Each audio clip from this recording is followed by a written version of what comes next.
Hello friends, अस्सलाम वालेकुम। दोस्तों, आज की इस वीडियो के अंदर मैं आपसे कुछ क्वेश्चंस पूछूंगा और उसके बाद आपको आपकी एज बताऊंगा।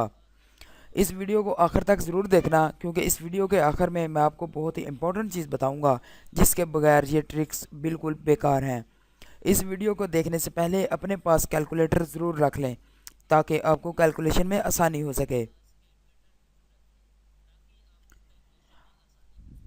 आगे बढ़ने से पहले अगर आपने मेरे इस चैनल को सब्सक्राइब नहीं किया तो अभी सब्सक्राइब कर लें और इस साथ मेरे बेल आइकन को ज़रूर दबा दें।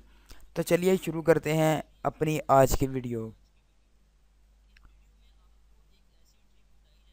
इस वीडियो में आपको एक ऐसी ट्रिक बताई जाएगी जिससे आप किसी की भी एज फाइंड आउट कर सकेंगे। इस ट्रिक को इस्तेमाल करने के लिए आपको मंदरजा झैल स्टेप्स को फॉलो करना होगा।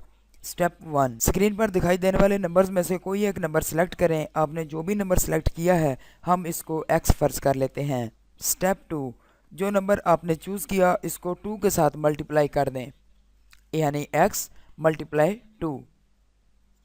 स्टेप 3, आंसर में 5 ऐड कर दें, यानी x multiply 2 plus 5। Step 4, answer में आपके पास जो भी जवाब आया उसको 50 के साथ मल्टीप्लाई कर दें, यानी x multiply 2 plus 5 multiply 50। Step 5, अगर आपकी डेट ऑफ बर्थ इस साल 2018 में गुजर चुकी है तो आंसर में 1768 ऐड कर दें। अगर नहीं गुजरी तो 1767 ऐड कर दें, यानी x multiply 2 plus 5 multiply 50 plus 1768, और x multiply 2 plus 5 multiply 50 plus 1767। Step 6, अगर आपने पिछली कैलकुलेशन ठीक की है तो आपके पास एक 4 डिजिट नंबर आना चाहिए। अब आपने अपनी पैदाइश का साल इस 4 डिजिट नंबर में से माइनस करना है।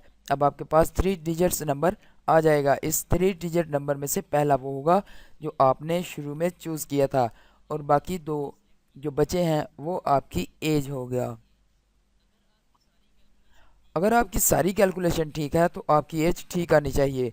दोस्तों, आपकी एज क्या निकली और यह ट्रिक आपके लिए कितना फ़ायदेमंद साबित हुआ, नीचे कमेंट्स करके ज़रूर बताइए। ये तो था किसी की भी एज फाइंड आउट करने का मेथड। इस मेथड को मज़ीद अच्छे तरीके से समझने के लिए हम एक मिसाल के ज़रिए हल करने की कोशिश करेंगे। फ़र्ज़ करें हमने नंबर 9 सेलेक्ट किया और 9 को 2 के साथ मल्टीप्लाई करने के बाद हमारे पास जवाब 18 आएगा। स्टेप 3 के मुताबिक 18 में 5 ऐड करने के बाद हमारे पास 23 जवाब आएगा। स्टेप 3 में 23 को 50 के साथ मल्टीप्लाई करने के बाद हमारे पास आंसर जो आएगा वो होगा 1150। अगर इस बंदे की डेट ऑफ बर्थ गुजर चुकी है तो आंसर में 1768 ऐड कर देंगे और इसका जवाब 2918 आएगा, और इसकी डेट ऑफ बर्थ नहीं गुजरी तो आंसर में 1767 ऐड कर देंगे। आंसर में से इसकी डेट ऑफ बर्थ में माइनस करने के लिए, यानी कि उसकी डेट ऑफ बर्थ 1995 है तो जवाब 923 आएगा। अब इस 3 फिगर नंबर में से पहला वो है जो हमने चूज़ किया था और बाकी इसकी एज है। आखिर पर आप सबसे इम्पोर्टेंट बात वो ये है कि अगर आपने ये ट्रिक 2018 में यूज़ कर रहे हैं तो ये आपने स्टेप 5 में 1767 और 1768 यूज़ करना है, और अगर आप ये ट्रिक 2019 में यूज़ कर रहे हैं तो ये नंबर 1768 और 1769 हो जाएगा, और इसी तरह हर साल ये नंबर बढ़ता रहेगा और ये ट्रिक हमेशा चलती रहेगी। तो दोस्तों, आपको ये वीडियो कैसी लगी नीचे कमेंट्स करके ज़रूर बताइएगा, और अगर आपने अभी तक हमारे चैनल को सब्सक्राइब नहीं किया तो काइंडली सब्सक्राइब कर लें और साथ में लगे बेल आइकन को ज़रूर क्लिक कर लिया करें। और फिर मिलते हैं इस ऐसी ही एक और नई और इंटरेस्टिंग वीडियो के साथ। अपना ख्याल रखिएगा। खुदा हाफिज़।